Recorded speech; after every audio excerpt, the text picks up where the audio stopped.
Alright, I'm playing around my deck heights here. I also know how far my case is going to be down. So these are the same size bore cases, so these things should line up. And when they're way down here, the boards don't match. When you put them right up at the top, like this. I just had this over here, I can get to it.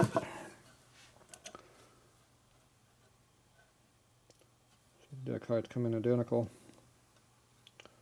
because now the boards are matching. If you drop it down, the boards don't match, so it has to be the same height or close to it, very close. So that's what the big twin case on there looks like.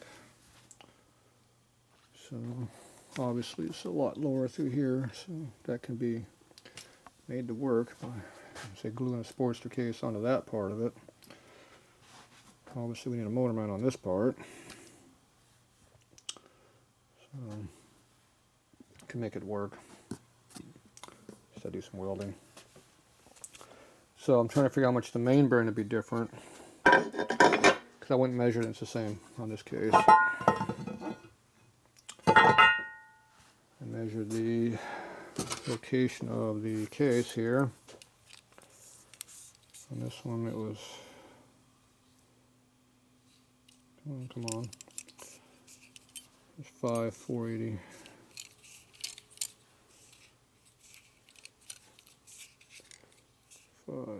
Not 6.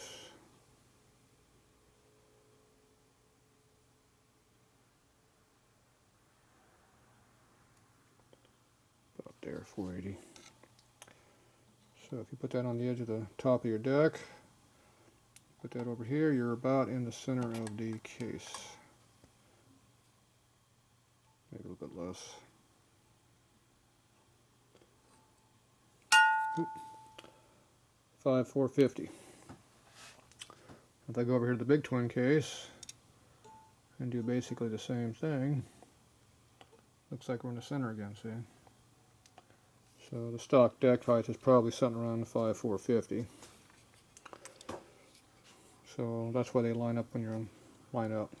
Now what is not the same on a Sportster and a big twin is other things. Now this is a 1948 panhead case here. And being a Harley, they didn't change much. So guess what? It's the same dimension. They didn't change. Okay, so this is a panhead case, which is the same as the shovelhead case, which is the same as an Evo case. So all these cases have the same centerline to deck height on all of these. Now I don't know about an Evo big twin, but these things are all commonized on these cases. Now this one's extra tall because it's a big bore motor, but other than that, the stock motors are the same. I'll get that out of my way. So what I have here is I have a cam cover that has my cam center line right here, and you have a cam center line right here on the Sportster between the center line here and that cam, and we have the same dimension right here between here and here, so I can measure here and here, here, and I can also look at the cam covers and tell the difference, because there's a Sportster cam cover sitting here, and they're all the same stuff.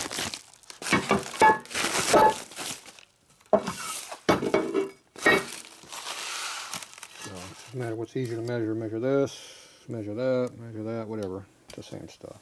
Okay, so now what we're going to do is we're going to measure some dimensions here. Let me go up. This might be a little easier. We'll see.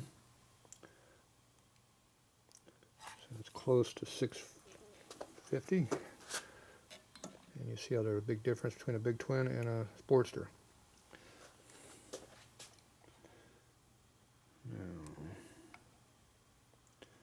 Pretty centered up.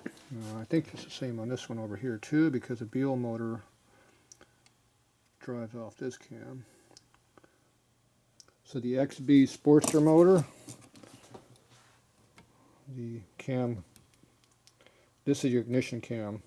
On the regular Sportster motor, the back cylinder is the ignition cam. The cam can go in any hole, doesn't matter, because it's the same dimension on both. So that's what I think I kind of found out here by playing around, by looking at what Harley did. or more I should say what Beal did, because Beal's the one that designed the XB motor for Harley. And for some reason they wanted to move the cam forward to get more clearance, I guess. When they made the Beal Blast, I think is why they did it. It's only a single cylinder motor, it runs the front cylinder, so I think that's why they moved it. And then they found out they could do it on the big twin motor, their 1200. And see, all these dimensions look to be pretty much the same thing. They're roughly in that 6, whatever number I had before I bumped it. Something around the 400, wasn't it? 450? I forget what number it was. Let's try the small bushing one, and it might be easier to read.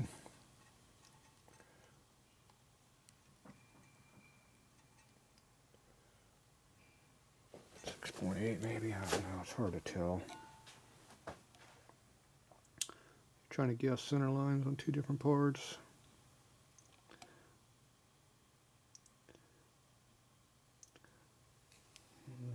Looks like it's around 6,850 this time. I know what I had before.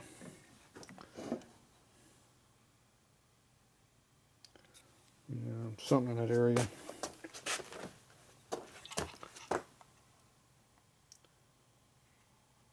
Pretty close. Doesn't matter which hole center line you come off of, we're in the ballpark.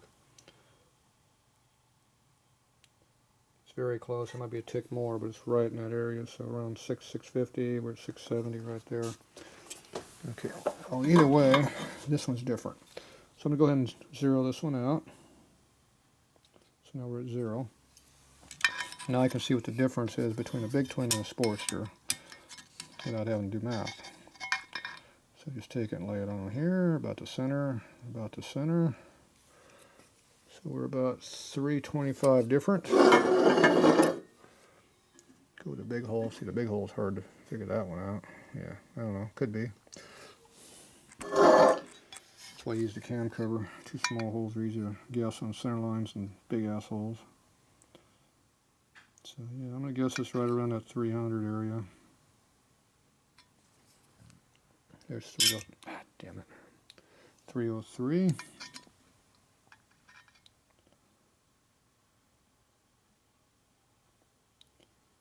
Yeah, could be 300. I'm thinking a little bit more.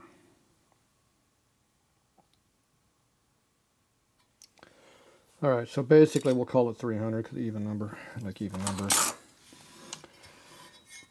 So 300,000's difference. What I'm trying to do is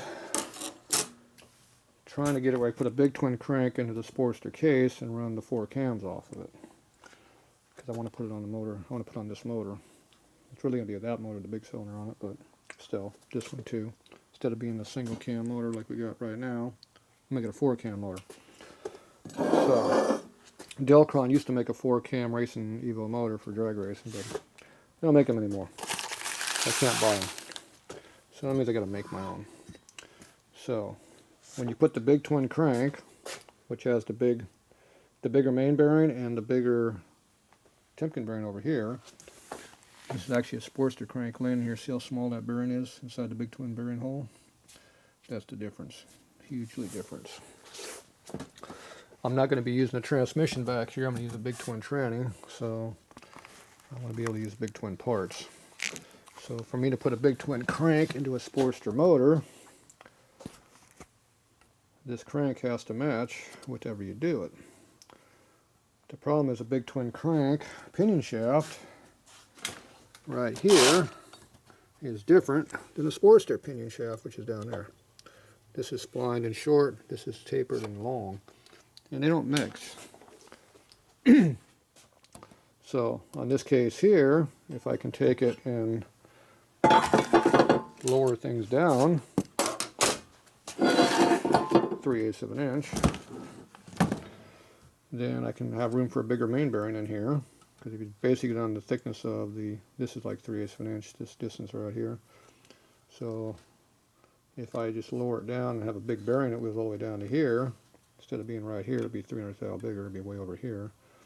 You can put a big bearing in this thing, And you have room for a bigger cam bearing if you want to put a bigger cam bearing, because the big twin has a bigger cam bearing size. And that one a little bit, not much, but it's a little bit different. And so you got room for a bigger bearing. You eliminate this weak link right in here is what you're doing. And that will make me do what I need to do. And then I can bolt the whole big twin crank in there. Now the big twin crank is wider than the Sportster crank.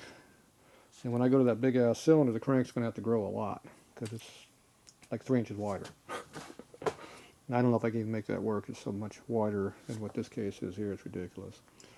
So with some longer pinion shaft and longer sprocket shaft and a little cheating, I might be able to get somewhat what I need, but I don't know if I get enough, but I haven't got that far yet. I'm trying not to make everything custom, full on 100% special, but it's turned out to be that kind of a deal. Now this one here, I think I can take the Sportster oil pump, which is right here. Back on the table there. So Big Twin has an oil pump that's off the back. Over here, driven with a shaft. Sportster has an oil pump that sits on the bottom, and it just has the gear right up here, goes right on your crank. I'm hoping that the gear teeth are pretty close to the same thing, or I can put the Big Twin gear onto the Sportster pump, and it all lines up. These are all unknowns. So, but either way, this would have to drop down 3/8 of an inch, so instead of this thing being here, it'd be about right here. So this bolt hole here would definitely have to move down, which is no big deal. I just roll the boss right in here and lower it down, cut out the extra, and we're golden. The oil pump would still be sitting right here. The problem is the oil pump probably be too long, sticking up too high, because instead of being in the center of the crank like it is now, if I lower the crank, it'd be like raising the gear up, so it wouldn't mesh. It's a worm gear. So you wind up having to put a spacer in here, whatever the crank drops, you'd have to put a spacer here to drop it. That's what I think would have to happen. But it wouldn't be too hard to make a spacer block to just lower it down. It's not a major issue. So hopefully I can make it work relatively easy without too much of a problem. The pinion gear on the Big Twin crank has more teeth than on the Sportster crank, and the cam drive gear is bigger than on the Sportster.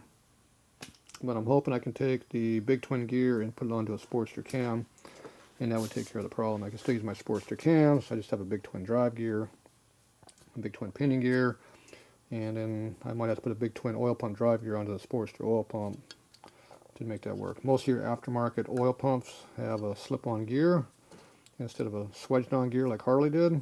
So I just have to go with an aftermarket pump, and I could probably swap the gear out and make it work. So that's what I'm hoping. Now if I go to the Buell XB case, then they don't have the generator snout. The case comes down like that, and there's an oil filter boss right here. So you put a filter right here. Instead of having the filter hanging out over here, it just sits right here. Boom, drop off, change your oil, you're done. So that would be a little more convenient. And the snout here is going to be this big cylinder right here, which is going to be sitting about right here anyway. It's because it's so big. All this has to go way down. So this snout's not going to be of any use anyway. So it's pretty much showing you, just hold an oil filter. So if I go to the Sportster XB motor, which is the Buell motor, then I clean up all this stuff that's here. The disadvantage is I like the look of the Sportster motor. I'm used to looking at that, just like I like looking at generator motors and on alternator motors. To me, that looks a lot better than that, and that looks better than the stupid cone motor that goes on here. It's ugly. And the XB motor is kind of a triangle-shaped motor, which doesn't exactly look that good either. So I haven't decided yet. So, but more than likely, this can go away. If I can make my oil pump drive off of here and make all that work, then I'll probably go to an XB Buell case design and make that work. But that's unknown. I haven't bought one of those cases yet, so I don't know. I keep buying cases and I don't use them, so I'm up to about 6 different cases I bought now. So I got almost one of every year I bought here to play with. And right now the best case is that late Sportster case, and I'm thinking that the XB motor, which has the pins right here, and the 05, 06, and 07 Sportster case, or 05 and 06, I forget what year they changed. They use that early dowel pin arrangement. Same thing they used in the 5-speed Sportster cases before this one. And then they went to this stupid ass drop-in M8 style retainer device for the 07 stuff, so way cheaper. I don't like it.